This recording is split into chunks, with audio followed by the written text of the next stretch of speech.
Assalamualaikum warahmatullahi wabarakatuh. Perkenalkan saya Yolanda Dwi Agustina, NIM 2023520053,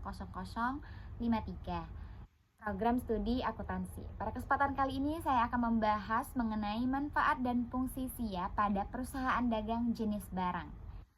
Tapi sebelum itu, yang saya hormati dosen pengampu saya Ibu Lesi.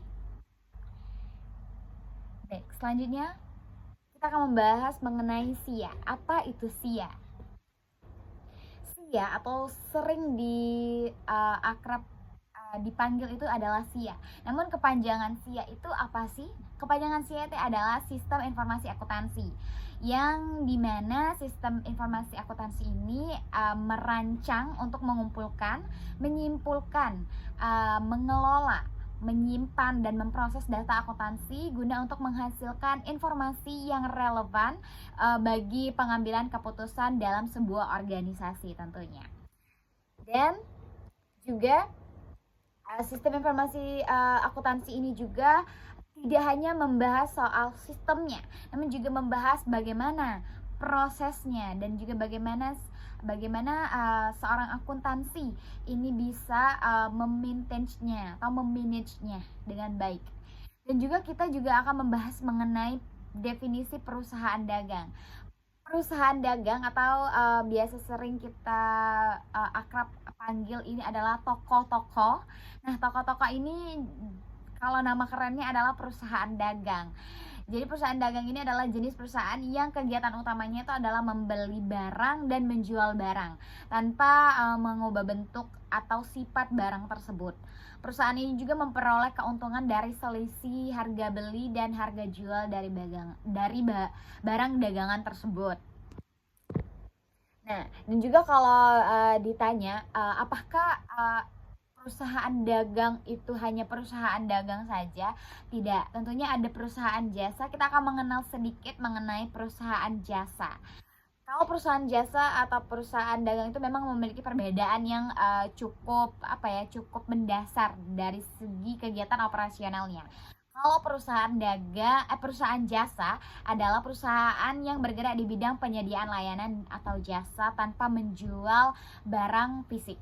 Seperti contoh usaha seperti salon, bengkel, perusahaan konsultan, dan jasa pengiriman.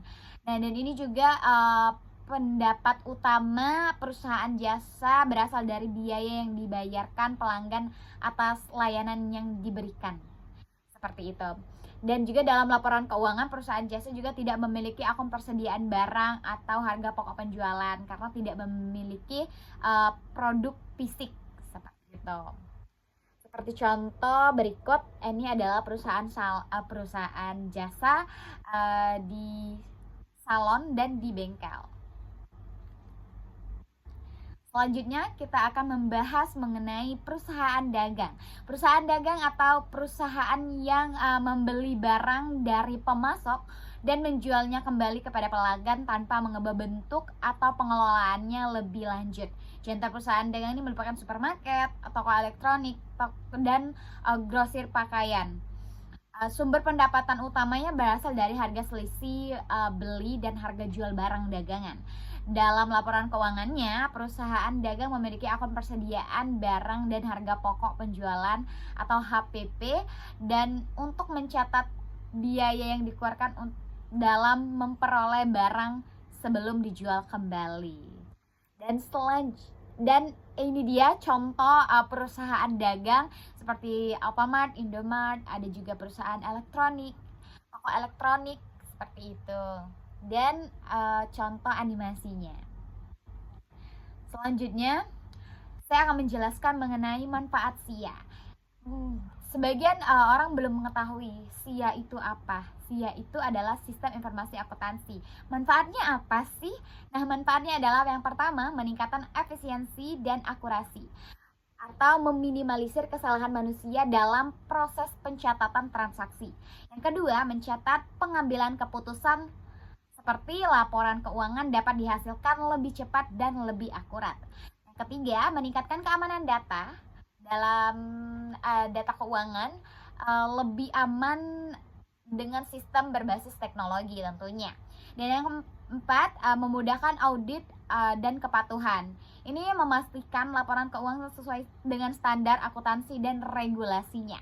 Dan yang kelima adalah mengurangi biaya operasional. Otomatis proses akuntansi itu mengurangi kebutuhan teknologi tenaga kerja manual tentunya.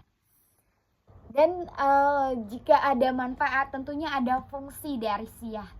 Nah, fungsi SIA ini apa sih? Yang pertama, tentunya fungsinya untuk mencatat transaksi, merekam semua transaksi keuangan perusahaan. Yang kedua, penyusunan laporan keuangan, menyusun dan menghasilkan laporan keuangan seperti neraca, laba rugi, dan arus kas. Yang ketiga, pengendalian keuangan, kontrol anggaran, biaya, dan aset perusahaan. Dan yang keempat, pengelolaan pajak, membantu penghitungan dan pelaporan pajak itu jauh lebih mudah karena menggunakan sistem yang teknologi. Dan yang terakhir adalah analisis keuangan, memberikan wawasan untuk strategi bisnis yang lebih baik lagi. Kesimpulan, sistem informasi akuntansi atau kerap disingkat menjadi SIA para perusahaan dagang ini sangat membantu meningkatkan efisiensi, akurasi pencatatan transaksi, dan pengelolaan persediaan berdasarkan jenis barang. Dengan adanya SIA, laporan keuangan dapat tersusun lebih cepat dan akurat. Sistem juga bisa memperkuat pengendalian internal dan mencegah terjadinya kecurangan. Dan yang tentunya memastikan kepatuhan terhadap standar akuntansi, sehingga operasional perusahaan menjadi lebih efektif dan transparan. Itu saja yang dapat saya sampaikan. Kurang lebih saya mohon maaf, kepada Allah saya mohon ampun. Wassalamualaikum warahmatullahi wabarakatuh.